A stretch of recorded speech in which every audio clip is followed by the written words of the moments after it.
me turn the YouTube back on here. So I'm picking up in, it's actually lecture 4, although I mislabeled it as lecture 5 here in the footer of these things, but it's the last one. So this topic, I'd say, is one of the things that personally, like, I have the hardest time with. I've tried to read the books, and for whatever reason, I have a harder time with this than anything else. And so you're hitting sort of the ceiling of where I start to not understand things as well. And part of that has to do with the differences in how these models are talked about in the stats literature. So I have a couple slides to try and orient us into how that terminology switch, how to think about what it means to be non-normal in the multi-level framework given that. So start with this then. So the word general, like in general linear model or general linear mixed model, that means the residuals are all supposed to be normal. So we pick up the word mixed when we're talking about multi-level models that have fixed and random effects. If it's just a general linear model, then it has fixed effects only and a single level of sampling. General linear mixed models pick up random effects to deal with multiple levels of sampling. So for instance here, this would be a general linear mixed model. We would call this a random linear model for change over time. It would look like this in 2-level notation. The composite notation here is at the bottom. And in terms of what's supposed to be normal, the G matrix holds our level 2 random effect variances. Those are supposed to be multivariate normal. That is not a choice. All programs assume that the random effects are normal. The R matrix, that's where you get to make choices. And the models that we've talked about fall under the heading of general instead of generalized, meaning that the level 1 residuals are supposed to be normal. In models for non-normal outcomes, we can't really talk about level 1 residual using the same language. So the ease in terms of the how far off your line today, that terminology has to switch a little bit. So when we write it this way, which is the scary matrix way that you'll see in other people's books, we have the model for the means here in red and the model for the variance in blue. So using that same terminology, we can create a couple different terms to describe the total distribution of the data according to this model.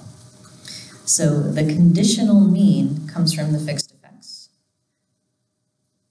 The variance model is in blue here.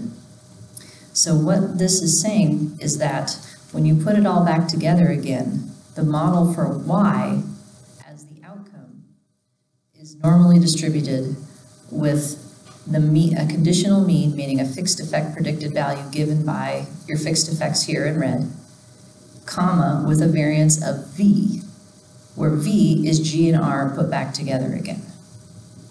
So the whole original outcome put all the way back together again, its variance is described by V. The conditional distribution is after you take out the fixed and random effects, what's left. So when we write it this way, we're saying Y given, or accounting for, all of the random effects in U. The conditional mean now is given by the fixed and random effects, and so what's left is R. So what we're actually saying in the models that we've been fitting is that the conditional distribution is normal. Meaning after we take out the fixed and random effects, what's left at level 1 within persons is supposed to have a multivariate normal distribution as given by whatever we say for R.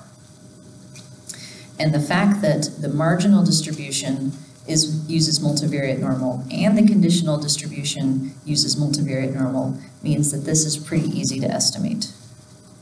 You can have normal U's and normal E's. You throw that thing into a multivariate normal likelihood and you get out a number and it works. Not so for other distributions. So for instance, if we talk about, say, a longitudinal outcome that's binary, you can have that, right? Sure. So your propensity to have a 0 or a 1 could change over time, sure. But binary data aren't ever going to be normal. Binary data have a distribution known as Bernoulli, which is binomial with one trial. You can think of that. And the binomial distribution for one trial, Bernoulli, has only one parameter. It has a p. It says the mean is the proportion of people who have a 1, and the variance is the mean times 1 minus the mean. So the variance is not a separately estimated thing. So if we think about changing from a model for normal outcomes to a model for binary outcomes, what's going to happen is that this R right here, it's not going to have anything in it. If you don't have a residual variance that's estimated, then you don't have an R matrix. So what we would have to say is that the conditional distribution of our longitudinal binary outcome is Bernoulli. That's because the G matrix holds random effects variances and covariances that are normal. After we control for the fixed and random effects, what's left is Bernoulli. So you don't really have level 1 residuals in the same way because they don't have a separately estimated variance. And it turns out that estimation for these things is a lot trickier because when you have a multivariate normal G and a Bernoulli where R should be, that turns out to be not a thing. So I had my students try to name it before. They came up with Normuli or Bernormal. I think I like Normuli better. So if you have level 2 U's that are normal and level 2 E's that are Bernoulli, that would be Normuli. Turns out that's not a thing. By not a thing, meaning that there's not a closed form likelihood that can work with that. So you end up having to do some extra computationally intensive stuff to estimate the model. But the way that we talk about these things is not that the level 1 residuals are normal, it's that the conditional distribution is normal after you take out the fixed and random effects. So in switching that, we can't really talk about level 1 residuals having a distribution anymore because not all of these models are even going to have a level 1 residual variance. So it may go away, such as when using, for binary data, you don't have residual variance anymore. The same thing if you're having a Poisson for a count, you don't have residual variance anymore. So you can still have random effects variances, but you can't necessarily have a level 1 residual variance too. So that changes the world then.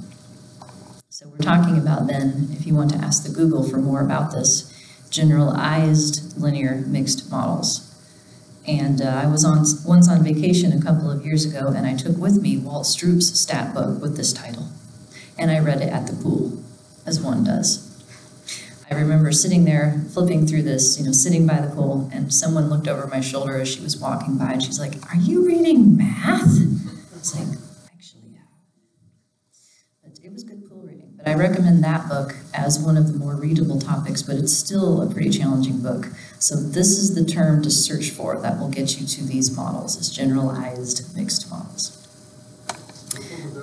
Yeah. It's called Generalized Linear Mixed Models, and the author is Walt Stroop. He's at the University of Nebraska in the stats department.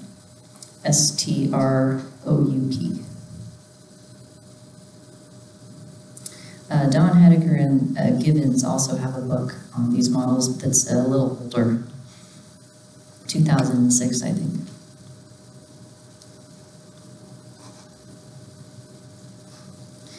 So it turns out that normal isn't the only game in town for data. There are lots of other distributions that you can pick for data that aren't going to be normal.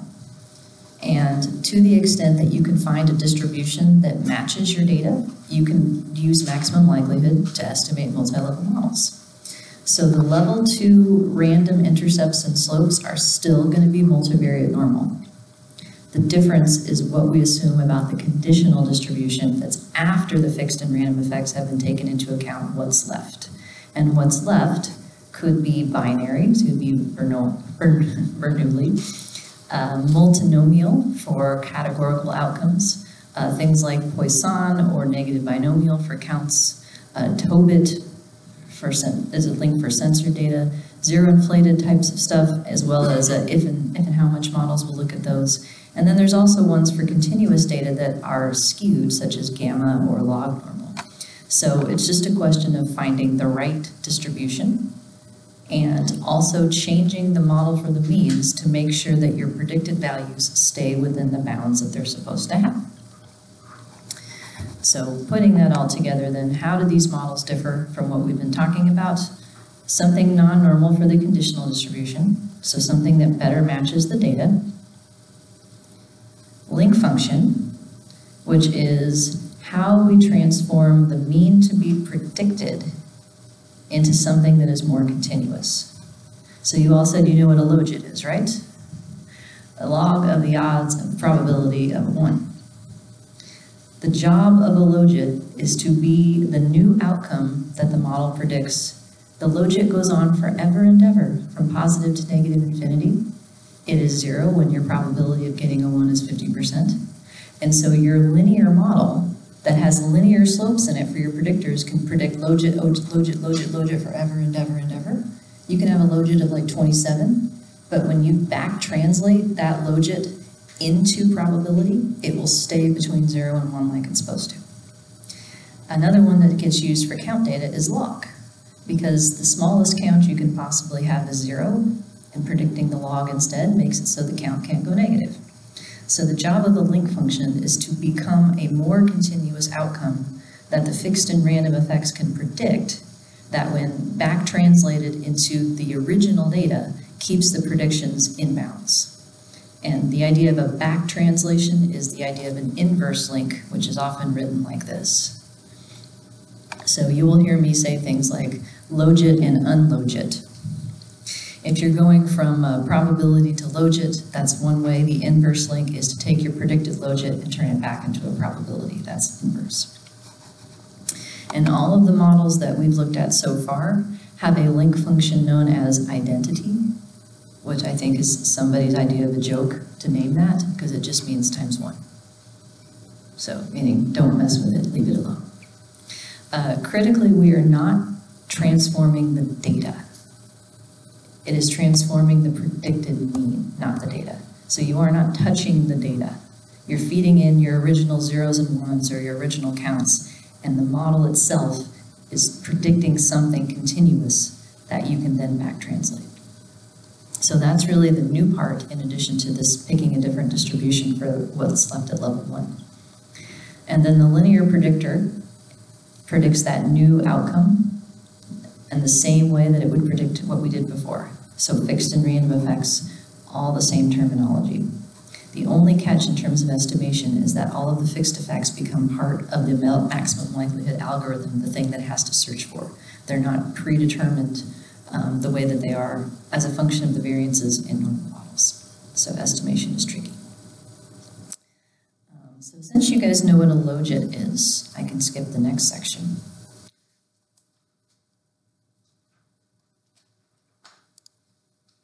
And talk about what happens in going from complications for generalized multi-level models. So the things that make it different than all the stuff that we've been talking about. Extra wrinkles that show up. So I'm on slide 23. So my whole metaphor about piles of variance starts to break down a little bit in these models. Because what's going to happen is that the variance isn't going to get split. It's going to grow as a function of adding random effects to the model, making the total variance bigger. So that's one thing that's complicated. Another thing that's complicated is this idea that maximum likelihood estimation is not easily done on normally data. And there is no such thing as REML.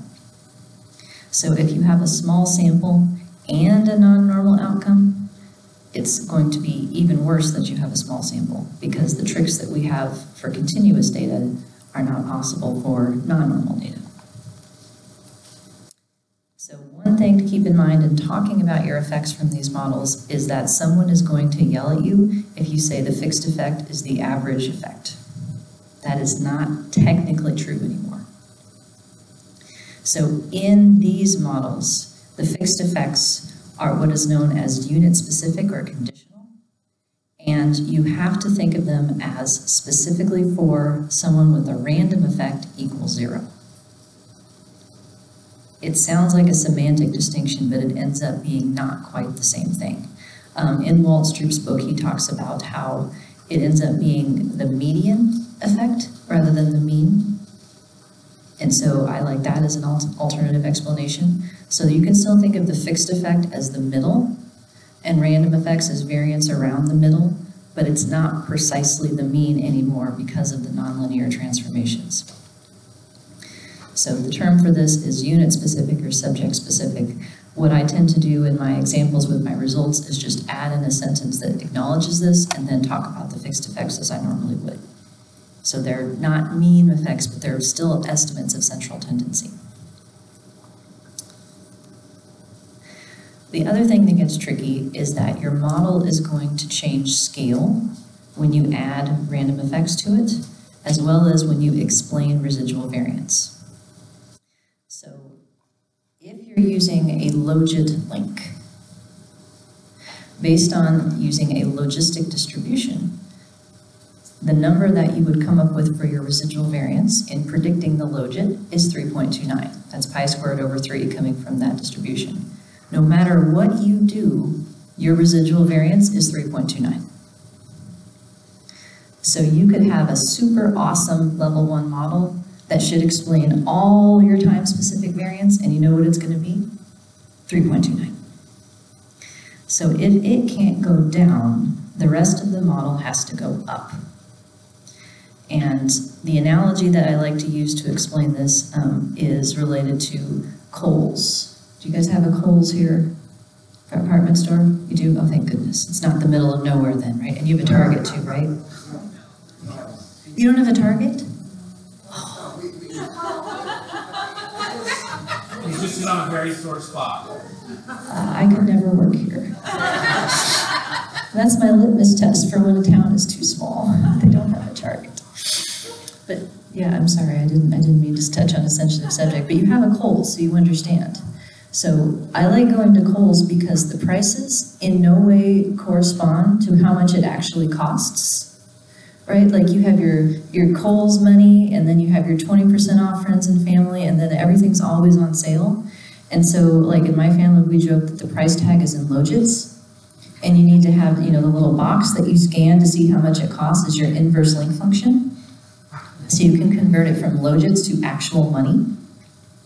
And so, if you are the manager of Kohl's and everything is always on sale, right? The original price starts to lose any sort of reference to reality. So let's say you're the manager of Kohl's and you have a shirt that in order to break even, you have to get $25 for it. It's a really nice shirt. It's like one of the designer brands in Kohl's. So you set the price to $50 and you say that it's half off.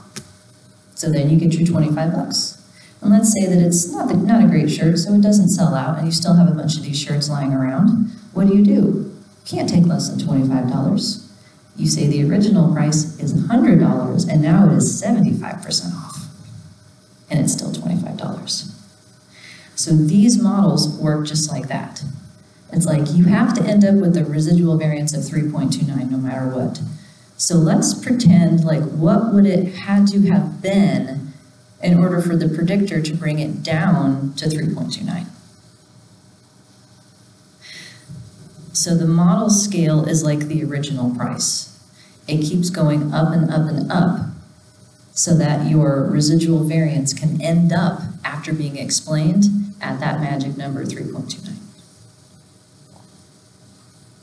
So yes, Kohl's is generalized linear modeling. It did happen recently, the first time ever. My husband picked up a shirt when we were at Kohl's, and the price on the tag actually was what it was. It's the first time I've ever seen that happen. We end up at Kohl's on Sunday mornings because there's not a whole lot of places that are open to take my 3-year-old, and he likes to drag suitcases around department stores. So he calls it the suitcase store. So we're going to go to the suitcase store today. He's like, oh, good. So we're there more often. And of course, every time I'm there, they give me Kohl's money to get me to come back. And it's always the next week, so then I have to come back again. So I'm at Kohl's pretty much every weekend. So generalized linear modeling, department store style. So does that help at all? That's the way I think of it. It's the original price is what these models are trying to recreate, and it has to keep going up and up and up. So as your model gets better and better, all the numbers are going to grow. At level 2, though, you can actually reduce the random intercept and slope variances like normal. So then they will shrink accordingly. Do you want to hear about estimation, or can I skip this too? What do you think?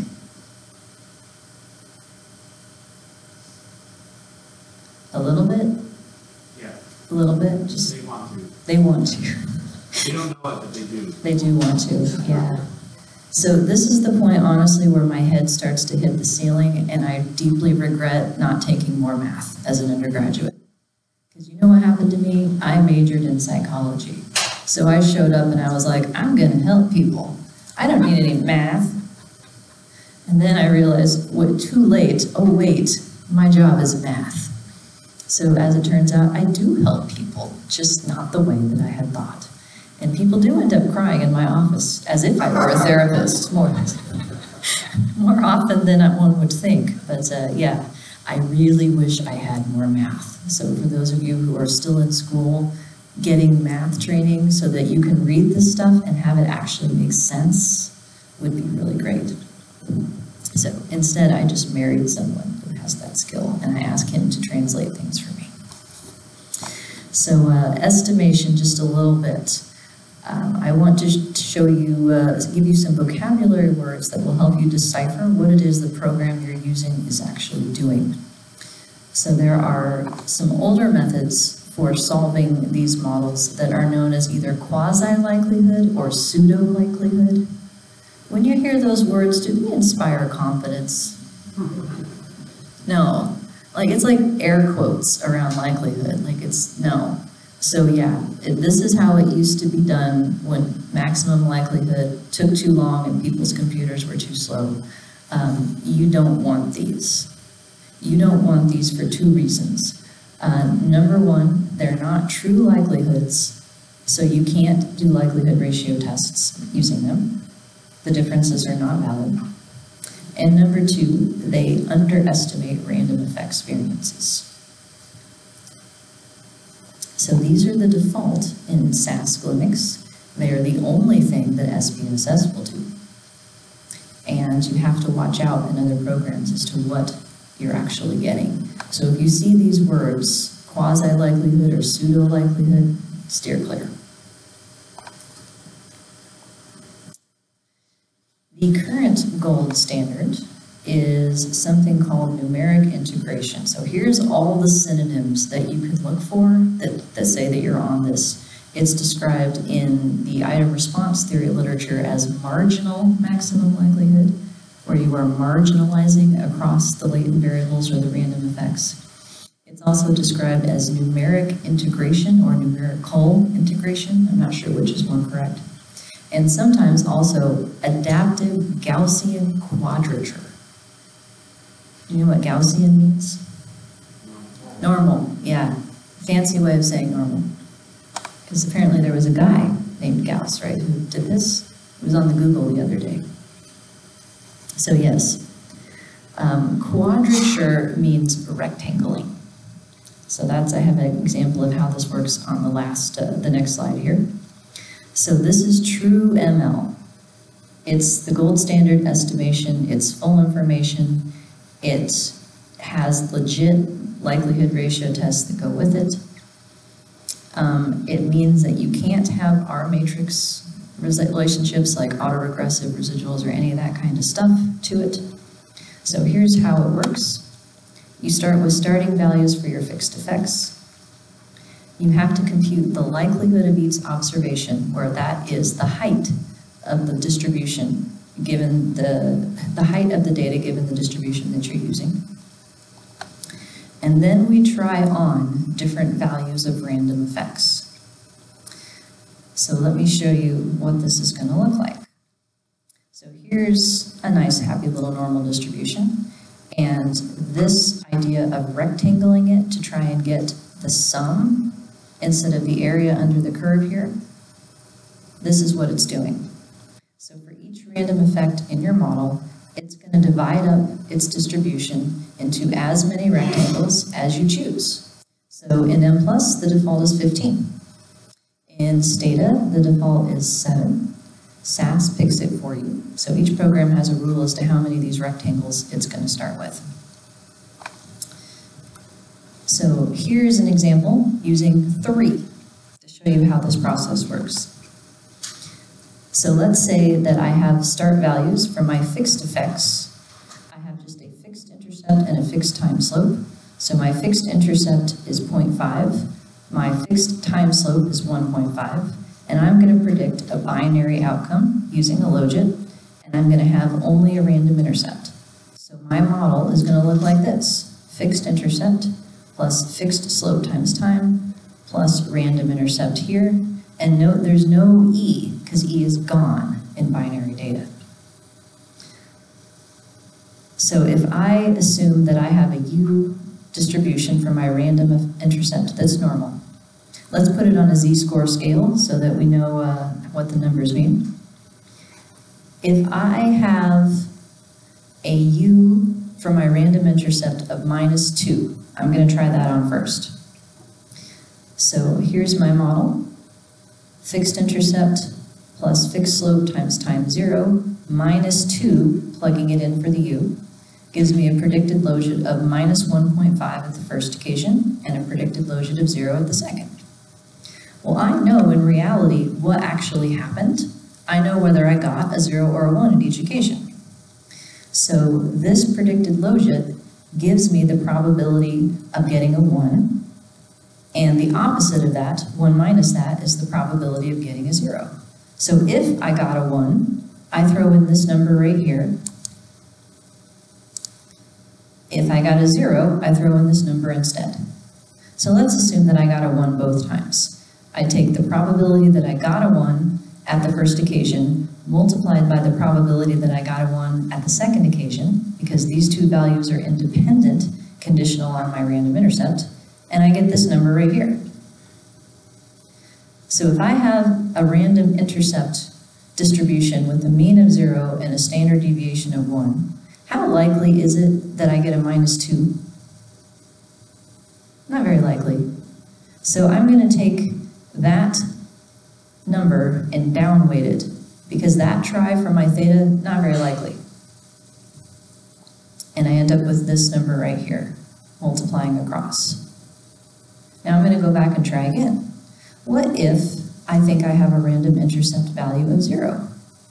Well, now I have a predicted logit of getting a 1, a 0.5 at the first occasion, and 2 at the second occasion.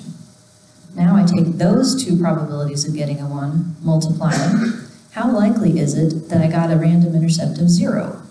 Pretty darn likely, right? That's the most likely one. So I upweight this number, and I put it here. And I can do the same thing for my third try, a random intercept of 2. Yes, theta is a random intercept for those of you who've taken IRT. Here are my predicted logits of getting a 1. If I have a random intercept of 2, there's my probabilities. 2 is not very likely, so I downweight that, and here it is. And if I sum that number, that number, that number, I get this one. So I am trying to figure out how do I say this? I am trying to figure out how tall my data would be under different possibilities of what my random intercept could be. And I try out all of these possibilities, and I see how likely my data are under each. And I sum them up to effectively remove this information as an unknown from the prediction. So I have integrated the random intercept out in calculus terms. Think of this as trying on. The number of quadrature points that you've the program is the number of rectangles that it has to try on. So if I have one random intercept, for every single step in this iteration, I have to try on 15 values of a random intercept. What if I had a random slope too? I got to try on 15 values of a random intercept by 15 values of a random slope. Now I got to try on 225 values every single time. What if I add a random quadratic slope? I need a third dimension for my hand, but I think it's 625. So when M+ yells at you about having too many dimensions of integration or integration points, that's what it's trying to do. So this is why random effects take longer to find and are more likely to break models, is because of this integration process, the trying on process.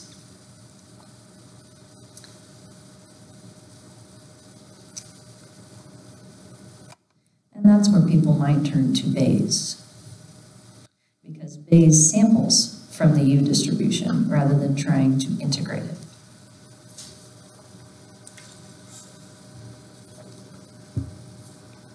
There. How are we doing? Was that fun? So, adaptive Gaussian quadrature, numeric integration, marginal maximum likelihood. All of that. When you see those words, you're good. You're all the way over here, all by yourself over there. I just noticed. Hi. So, any questions? All right. I have a little bit about this in the chapter 13 of the book, middle section. So, other kinds of generalized models. So, it's an easy task if you have binary data to know what to do. There's only one option pretty much. You can do logit or probe it, but that's like 6 of one, half dozen of the other. You don't really have a choice that you need to make. If you have other kinds of non-normal for either continuous data or counts, that's where you get some choices.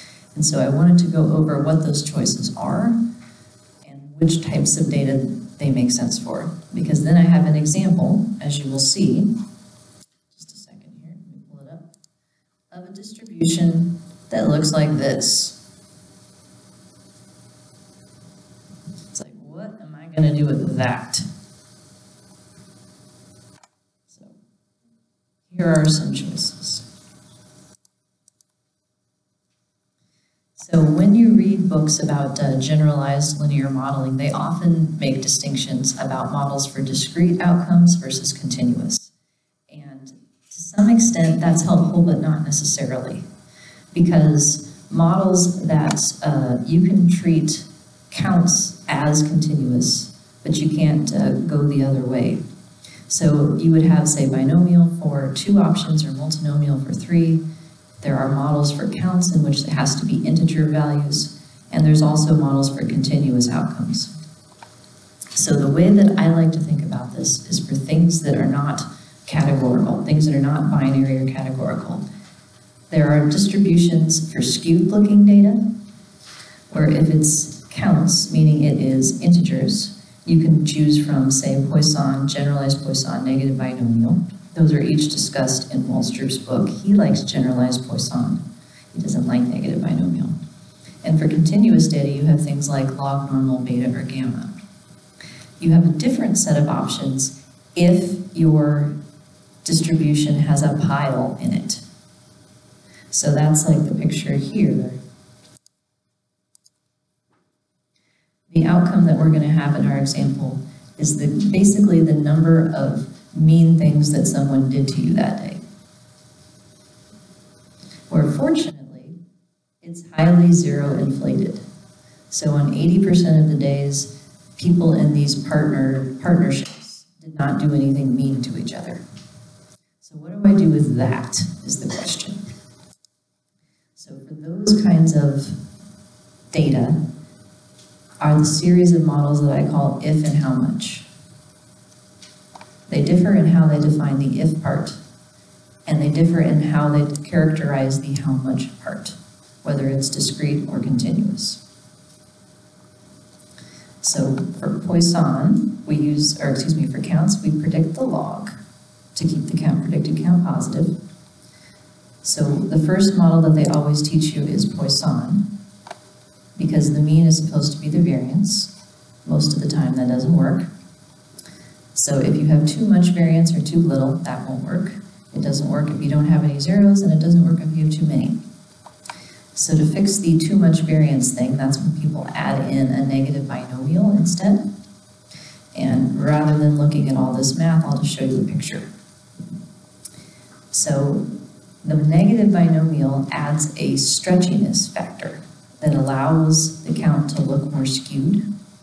So for instance, the blue line here and the red line, these were both generated by a Poisson distribution that had a mean of 5.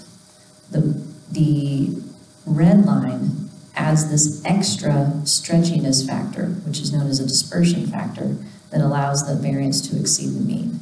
So the end result is a slightly more skewed distribution. Same thing with purple and green here. They both have a mean of 10. Purple picks up an extra stretchiness that allows the variance to keep going.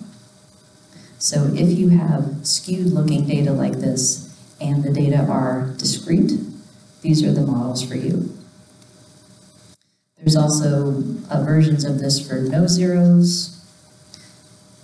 And then we have the if and how much set of models. So I'm going to show you these in M+, because we have options for zero inflated, we have options for hurdle, and we have options for two-part, and they all relate to each other differently. So the zero inflated models, I'm just going to tell you, I hate them. I hate the zero inflated models, I do. Because here's the problem.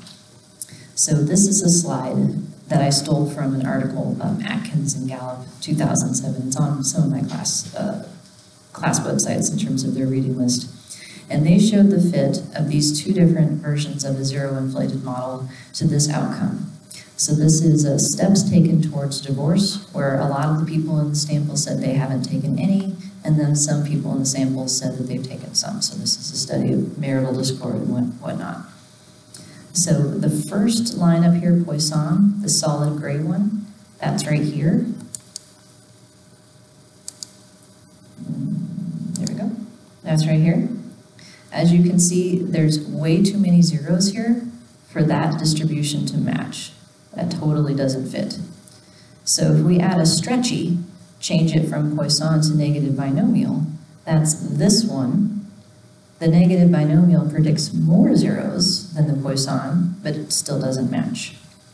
So the way that they fix it is to make these distributions zero inflated, where it literally just adds as many zeros as it takes to get from what the model says you should have to what you actually have. So if you're fitting a Poisson, it's the difference between this many zeros and that many. If you're fitting a negative binomial, it's this many and that many. So why this is confusing, why I don't like it, is that the model is trying to distinguish two different kinds of zeros. You could either have a zero because it was expected as part of the other distribution, or because it was extra. And trying to translate hypotheses or research questions into expected zero versus extra zero is not something that's easy to do.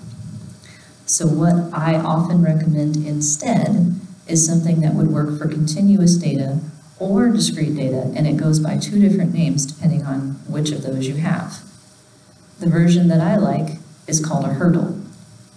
H-U-R-D-L-E, like in track and field. You heard of this before? Hurdles? Maybe? No? It's new? You've heard of it? Okay, well then you get to go home. You know this part already. But no.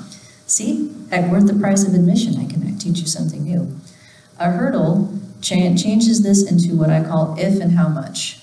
It literally cuts up this distribution, and the first outcome to be predicted is whether or not you're a zero.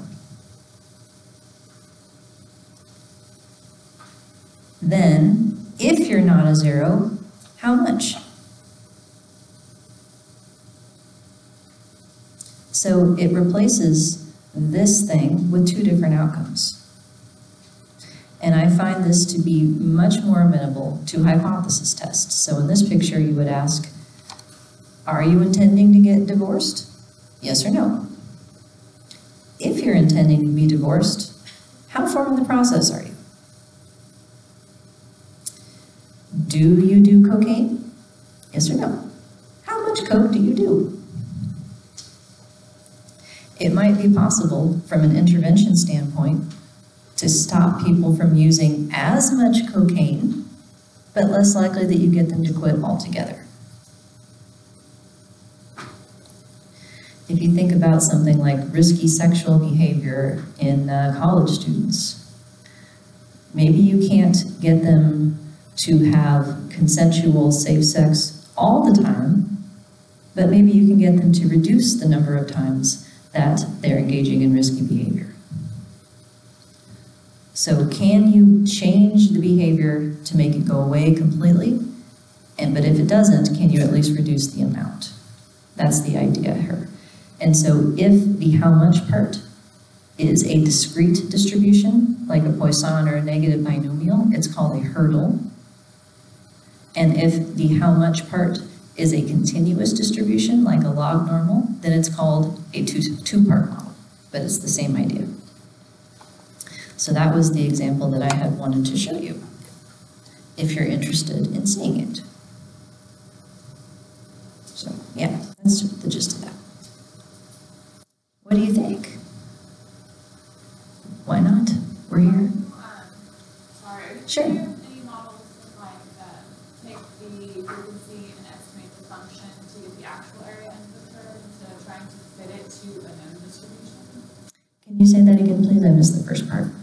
Are you familiar with any methods where they take the function of the frequency, the actual function, like the Taylor series, and then they get the actual area under the curve instead of trying to fit it to a known distribution?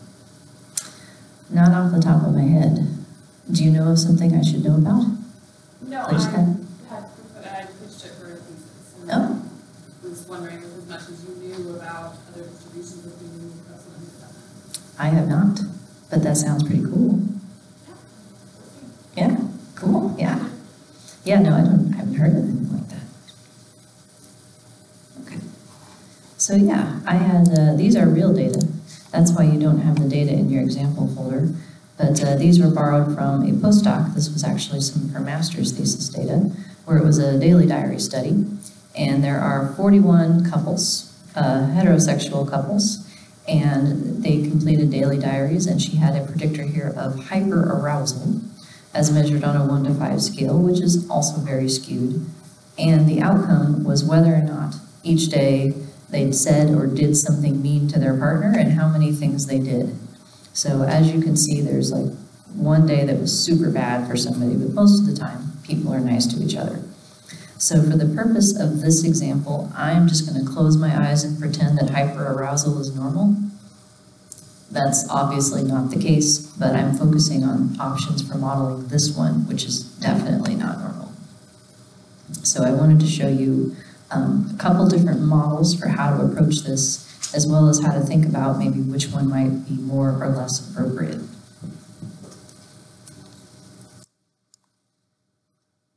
So first off, what if we just close our eyes and say it's normal? What do we get back? So later in the sequence, I am going to get this message that says that I am not allowed to fit between effects for this variable. So I am going to use the same trick that I introduced earlier today of renaming a random intercept so that M plus will let me do what I want. So in this data set, I have my person ID, my daily measure of hyperarousal, another measure of alcohol consumption, and then this interpersonal violence variable. At this point, when I'm not defining the distributions to be any specific kind, I'm saying everything's normal. So this is a conditional normal distribution, the same as we had all day. Because it's not quite normal, I am using MLR as my estimator, which is robust maximum likelihood.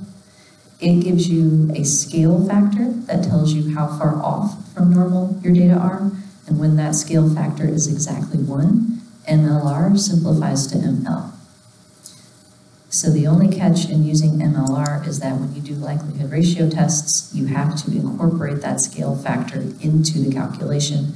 I have spreadsheets that do that, and I'd be happy to share those with you if you're interested.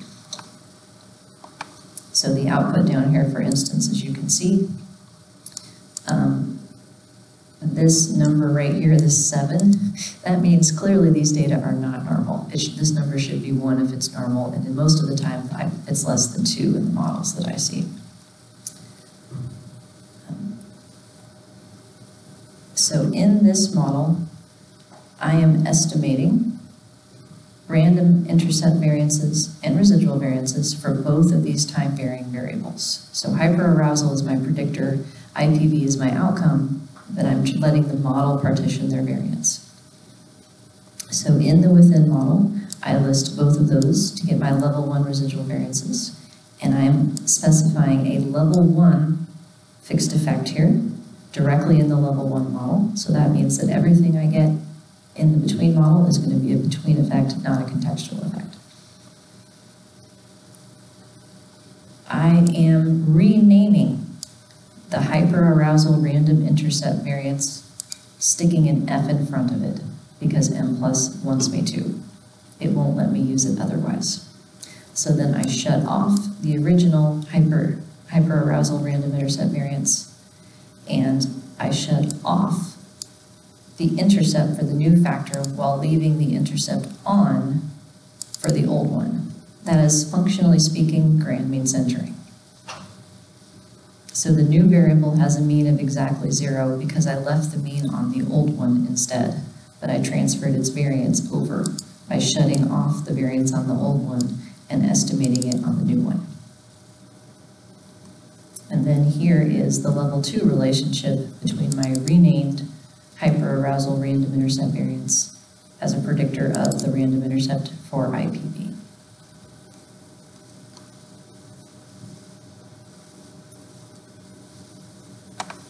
So in these models, we are not using any link function. This is normal, so you can interpret these slopes as one normally would. So for instance, here in the within level, this is a level 1 effect. So for every unit more hyper than usual, your amount of interpersonal violence increases by 0.4, and that is significant. So this is leftover residual variance in hyper, and this is leftover residual variance in IPV. Actually, this one's not leftover, this one is, but they're both level 1 residual variances.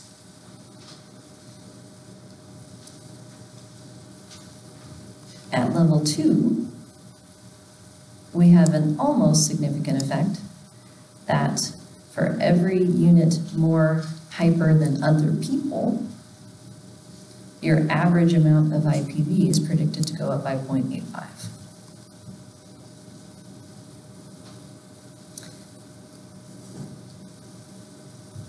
So then we have our fixed intercepts for each of the variables and our variance left over as well. So right now it looks like there's a significant within-person effect between these two variables and an almost significant between-person.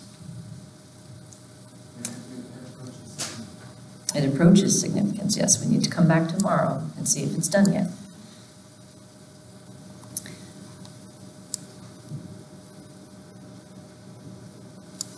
Let me try another one. So I'm switching to thinking about this as a discrete variable here, and I'm fitting a negative binomial to it. That means stretchy count. So here's the new line. Count equals, you list the variable and then the specific type of count that you want for it, where P means Poisson, NB means negative binomial. There's also ZIP or ZINB for the zero inflated versions. We now have to add an option to analysis that says algorithm equals integration. Do you know what that means? Rectangling. So it's going to make me 15 rectangles by default.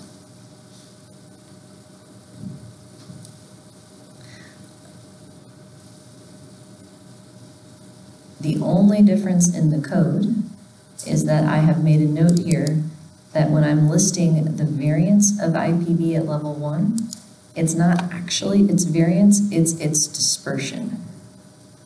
It's the multiplier that allows the variance to exceed the mean, where it would be 0 if it wasn't necessary.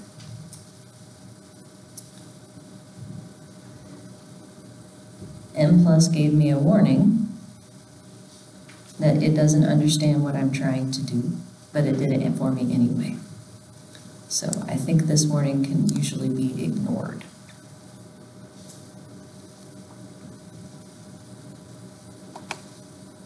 Now my story is very different.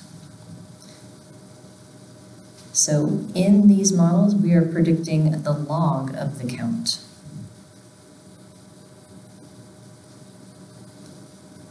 That's to keep the predicted count positive.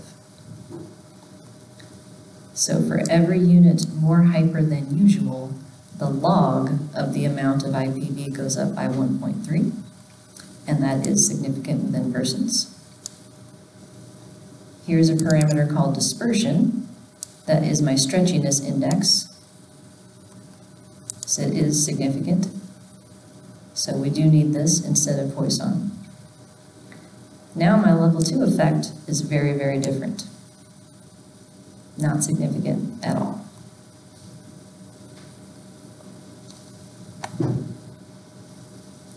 So the question is negative binomial sufficient to account for this ginormous pile of zeros?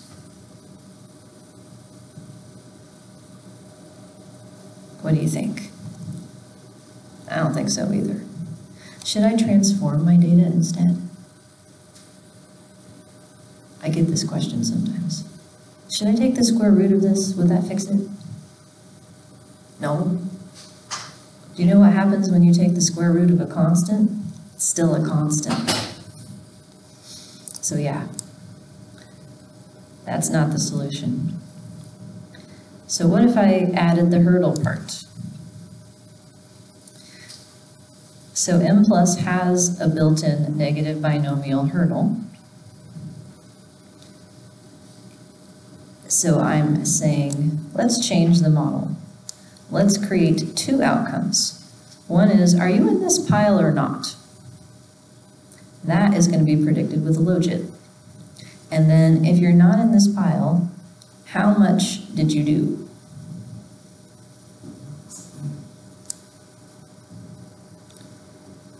And when I tried to estimate that model, it blew up.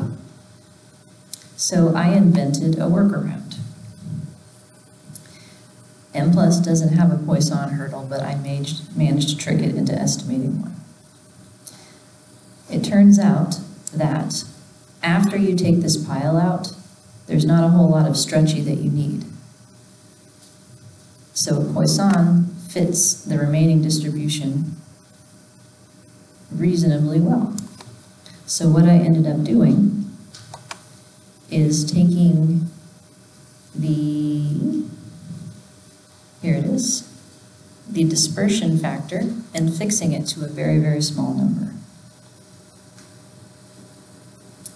So I took off the stretchy. And so I turned it into a zero inflated Poisson-like thing.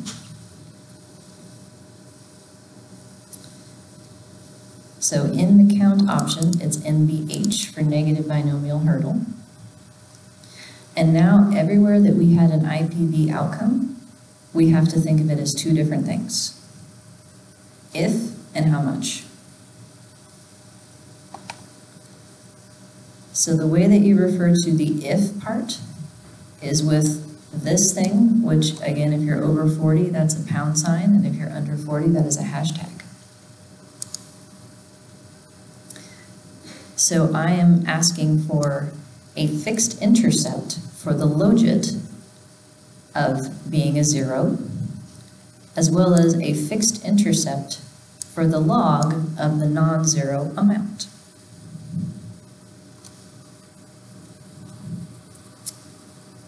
Likewise, I now have two random intercept variances.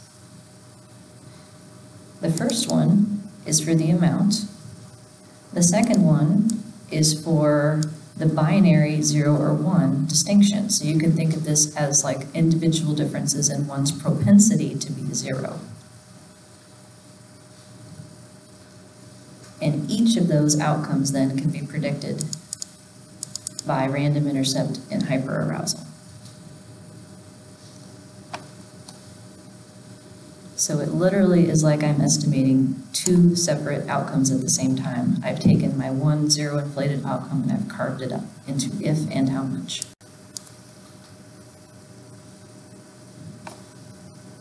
So now the story changes. The amount relationship at within person level is not significant. So given that you did at least one mean thing that day,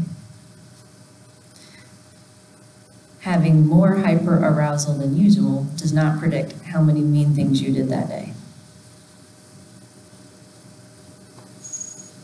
However, having more hyperarousal than usual does predict how likely you are to be mean at all. The negative relationship means that you are less likely to be IPV of 0.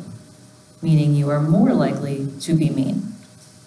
So more hyperarousal is related to a greater chance of doing something mean on that day. More hyperarousal than usual, I should say. So it does predict whether or not you're mean. Hyperarousal does not predict how mean you are.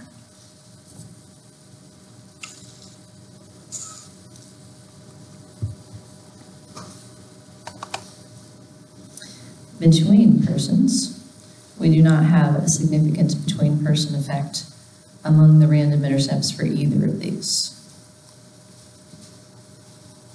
So the story stays consistent there.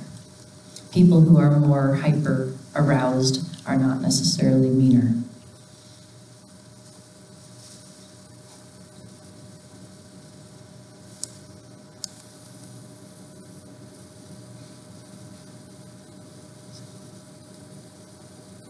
Questions or any of that you want to hear again? Could you explain a bit more about what you do when you split it into it and how much? So I'm not manually doing that, but I'm letting the model do it by fitting this hurdle thing. So by telling it that I want this model, NBH, it takes this variable and it splits it into, are you a 0? So it's the logit of being a 0. And then if you're not a 0, the log of the non-zero amount.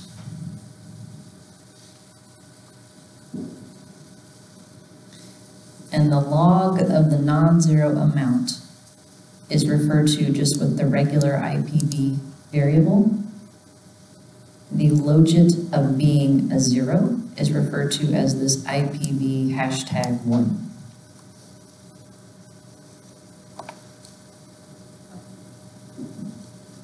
Yep.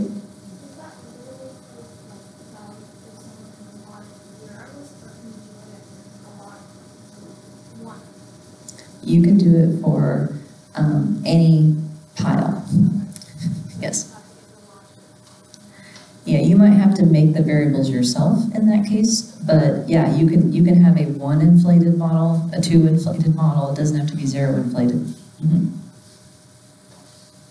So I've seen this trick worked, for instance, if you have like a high ceiling effect on a test, where you would predict like the logit of a perfect score and then and then the log of the non-perfect score, something like that. Mm-hmm.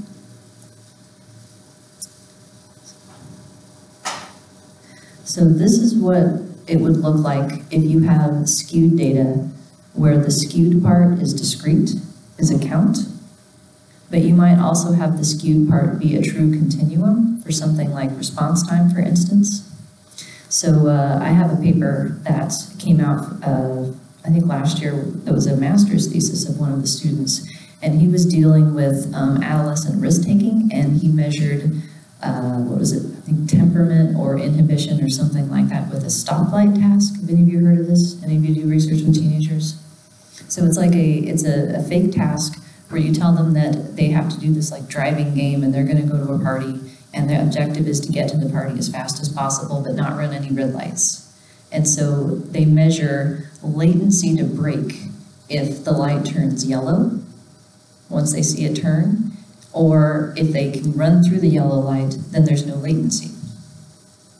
Well, he was treating the trials in which they ran the red light as missing data because there was no latency. But it's not missing. And it's certainly not missing at random, right? It's not missing because they ran the red light, which is like the construct you're trying to measure, right? It's impulsiveness. So I helped him fit what's going to see the next model here, two-part, which is the exact same idea, but using a continuous distribution for the how much part. So what he ended up doing is fitting a measurement model for this latent trait where one of the outcomes for each item is, did you run the red light or not? And then it had a latent trait for each item measuring that. And then if you didn't run the red light, how long did it take you to brake? And in the paper, he found that one of those factors predicted stuff, but the other didn't. And if I remember correctly, it was the red light or not one, which made it even more interesting that I guess apparently in this task, people routinely just take the cases where they ran the red light and treated it as missing data. Yeah, and that was my reaction to it. Like, that ain't missing, pal. It's just not there. So in situations in which you might have, say, response time, and you only use response time for correct answers, that would be another one. Well, that's common in like cognitive and attention trials. You could model, is the answer right? And then if it's right, how fast was it? So these kinds of two-part models are, I think, very useful and very underutilized. So the analog to the hurdle is two-part, which is what's built into M+. And in this case, this little two-part thing, it manually creates these new variables for you. So you tell it what the new variables are to be called. So the old variable is IPV. The one that's going to be binary, I named with a B in front. And the one that's going to be continuous, I named with a C in front. You can tell it the cut point, so that if you wanted like a one inflated model or something like that instead of 0, you could pick that number. And then the rest of this here refers to what happens to the continuous part, and this is a data transformation. So it is taking the amount and logging it, and then fitting the model. It turns out, though, that in this one case, you get the exact same answer if you fit the log normal distribution as a generalized model than if you just log the data and throw it in a normal log. It works out to be the same thing. So this is actually okay to do.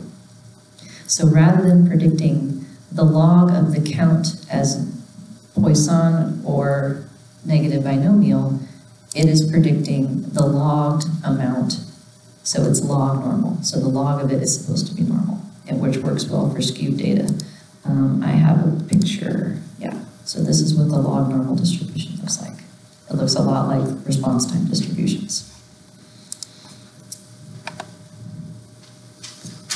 So now we have the two variables referred to in the code where CIV is the analog to just regular IV amount from the previous model, and IPV, is the analog to the IPV #1.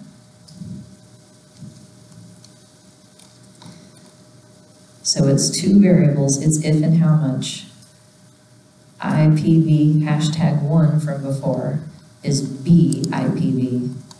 Regular IPV from before is now CIPV, with one more fun catch. One last piece of job security for you. In the hurdle model, the if model predicts the logit of being a 0. In the 2-part, it predicts the logit of being not a 0. Just 'cause. Well, that's how zero inflated are. Yeah, it matches 0 inflated in the hurdle case, but I'm like, really? So everything's backwards because of that. But logits are symmetric. So the logit of being a 1, if the coefficient is positive, the logit of predicting the 0 instead, it will be the same coefficient but negative. So you can go back and forth pretty easily. And so the results from this model match pretty close in terms of from the hurdle model. It's not that being more hyper than usual makes you meaner than usual if you're mean. It's that being more hyper than usual makes you more likely to be mean at all. So it predicts the logit of being a 0. It does not predict the non-zero amount. So this is the logit of a 1, which is why it's a positive number, whereas on the previous model, it was a negative number because it's the logit of 0. And the between model is a pile of nothing, the same as before. So I've shown you like 4 or 5 different models here. Which one would I write up and turn in? Right? Which is my story? Well, I could pick the one that like goes with my theory the best or my hypothesis the best. Wouldn't it be nice if there was some sort of empirical way to tell these apart? There's not really. I have seen it suggested incorrectly that you can look at AIC and BIC to make this call. You cannot. They're on different scales because their likelihood functions have different definitions of height based on which distribution they're using. There is a test that I've heard of called the Vuong test, V-U-O-N-G. To be honest, I don't understand how it works because it still uses likelihood, which to me seems like that shouldn't work because they're on different scales. So given the lack of any concrete hypothesis test as to which of these fits better or anything like that, here's what I would suggest. See what the data look like when predicted by the model and see if it makes any sense. So I have a spreadsheet that goes with this in which I made these plots, and I plotted out the using plus or minus 2 standard deviations for within person hyperarousal and for between person hyperarousal, what the effect of that predictor on IPV would be. So if we look at, say, first from the normal model here, that's this dashed line in each. What do these models predict would happen if you get really, really low in hyperarousal? What happens if you follow this out? Can you have a negative count of events? Nope. The normal model doesn't understand that it needs to shut off as it gets to 0. So for that reason alone, irrespective of distribution, a linear model isn't going to fit. The line needs to understand that it can't go past 0. So that's the difference between the normal and all of the others. All of the others use a log for the how much part that understands that it has to asymptote at 0.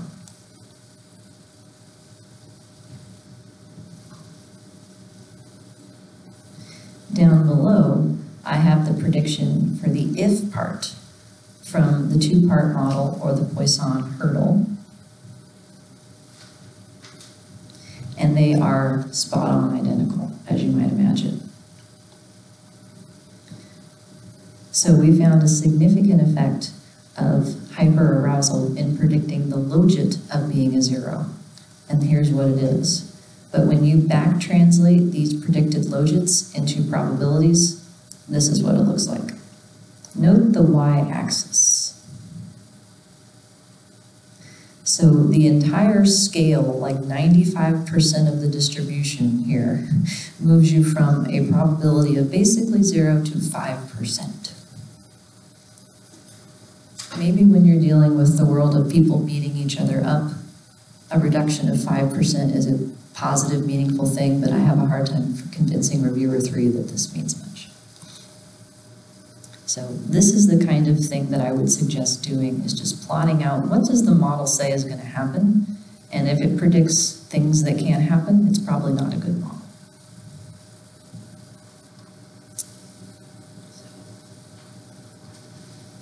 Ta-da. Questions?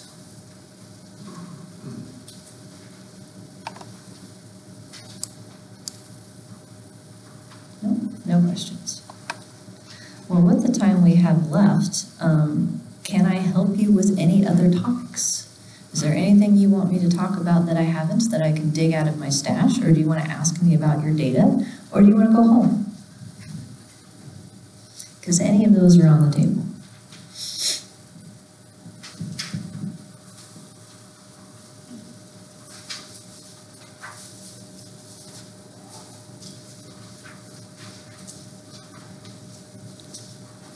Yes, sir. How much do you see the field changing away from things like cross-like channel models, which things do you have? Well, unfortunately, the field is not changing fast enough to stop smushing things. The field is going to change when the people reviewing the papers who don't know any better retire. The war will be won by attrition, I think. So that's my hope in trying to spread the word, that when we get more knowledgeable reviewers, that those kinds of models will no longer be acceptable in print. And that's why I find it very helpful when articles show up like the one that I gave you a reference for in places like child development. Because not everyone keeps track of the methods journals, and quite frankly, a lot of the papers in there are not written for people to read.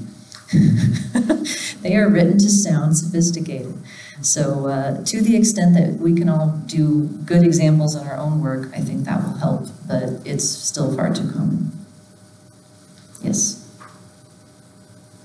So I think on your suggest reading, there are two papers that Barry and Noah article and John Johnson and Amateur and all. Yeah, let me pull up just a second.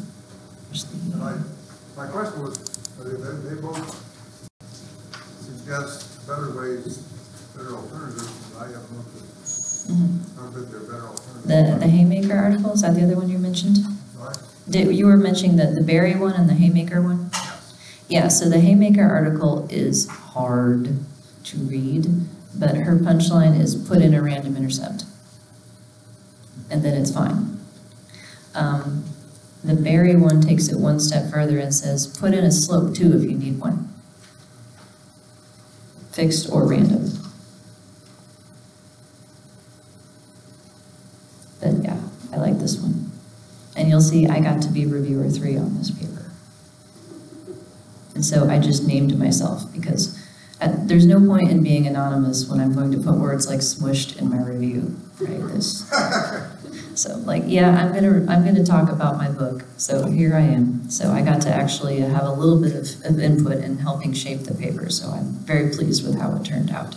He did a great job. So other thoughts, questions, comments? So I don't have a specific question at all, so I don't know if you can talk more about this without a specific question, but if you could, I was wondering if you could talk more about outcomes being related within persons. Like, so the correlated residuals you were talking about, I'm not sure if you, but again, I don't have a specific question, so that's not much to go on. Okay, well, I can work with that actually. Outcomes being related within persons. So sort of what does that mean? Just, yeah, it's like I'm interested in a very undeveloped kind of future, you know, have longitudinal data for the things I want for, but I don't have that, so. You don't have that. So residual relationships specifically, did I hear you say, or just outcomes over time? Just outcomes over time. Okay. Yeah, so I think I can maybe speak to that. I can try. I see specific aims or research hypotheses phrased this way all the time. Like, I want to know how X and Y relate over time. Right? That is not an answerable question. It's not specific enough. Because there are multiple ways that two variables can relate over time. So if you have fluctuation kinds of data, it might be the case that people who tend to be higher on one tend to be higher on the other. That's intercept relationships, that's between. And on occasions when you're higher than usual relative to your mean on one, you might be higher than usual on the other. That's residual relationships. And so I would say being related over time, like it's both of those things. But I would say the latter probably corresponds to their hypothesis more directly, that it's over time. What the residual part means depends on what else is in the model. So in the situation in which you have systematic change, so you would have a fixed effective time of some kind and a random effective time too, then that's yet another way that things can be related over time, is my slope on X could be related to my slope on Y, and that's a between person association. And then the residuals that remain could still be related, but then you wouldn't think of it as more than usual. You would think of it as more than my growth trajectory predicts for me at this occasion. So it's like the line offnesses can be related across outcomes if they're measured at the same time. So when you're thinking about phrasing longitudinal associations, I would encourage you to think about phrasing hypotheses or questions for the between person effects and the within person effects and thinking them as separately. You know, things about like cross-lag associations, for instance, those can't be between. They can't, because between things are constant to a person, and so there's no way that a between thing can predict why I'm different today than yesterday. If I want to know why this thing that happened today causes this other thing that happened next week, that has to be within person information that has been taken out of any constant between person differences. So that's another sort of over time kind of idea. So it's, does that help? Yeah. Yeah.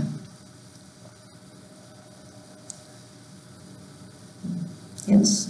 So I had a question in the example that you gave using SEM to do the cross-line. How would it be possible to also add another level of individuals with possibly in schools within that model?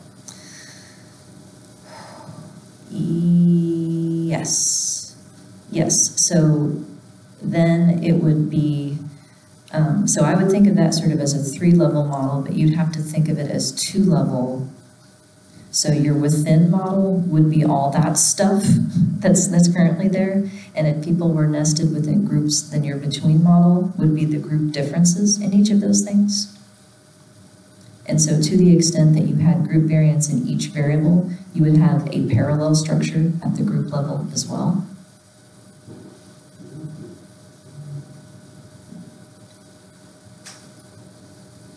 I do have several 3-level examples. If you guys are interested, I can send you those or tell you where those are. So, anyone here do genetics research? Heritability? Any of that stuff? No? Okay, never mind that. One person? Yes, you do? Okay, so heritability is twice the difference in interclass correlation between MZs and DZs. That's it. The heritability ACE models, they're like crazy convoluted structural equation models. You can fit all of that as multi-level, much more simply. There's my message on that. And yes, heritability can be negative when you define it that way. What else? Yes? Questions about sort of reading papers and trying to determine if they did it right or wrong. Yeah. Are you mostly picking up on the way that they talk about it in the text, or are there like things that you can look for in the statistics? Yes, both. Okay. So it can be challenging to figure out what exactly is in their models if there's not a complete table of all parameters that were estimated. So it's very common to only report like the effects you cared about. I would say for completeness and for transparency, even if you shove it in an appendix or something, have a list of everything that's in your model. It makes me nervous when people talk about variables and they only talk about the association at one level when you know it's likely to also have variance at other levels. And so if you're talking about, this with daily whatever, and at no point do you talk about the person whatever analog to it, that would raise a red flag. And the same thing if in the tables you don't have any variables or any effects related to the person level of whatever, then that means it's probably misspecified. Another thing that I see that sometimes it would set off flags is when people either don't think about time or they don't think hard enough about time. So I see within person fluctuation examples where they just put in a linear effect of time, for instance. Like in the examples in Niall's book, he has several where there's just like, I put in time. It's like, well, why would there be a linear effect of time in a fluctuation study? Like if you're studying something like, negative mood, did people get systematically grumpier the longer the study went on? What would that do? It doesn't make any sense. So even if you're thinking of it as fluctuation, you want to think about time, but you may have to be creative in how you think about time.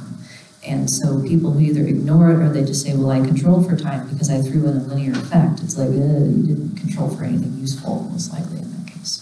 So that's another thing that I would think about.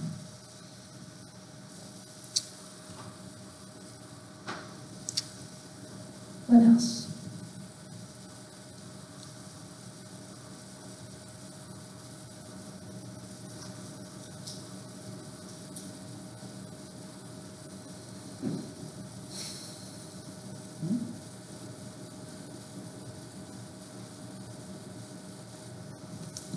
Going once, going twice.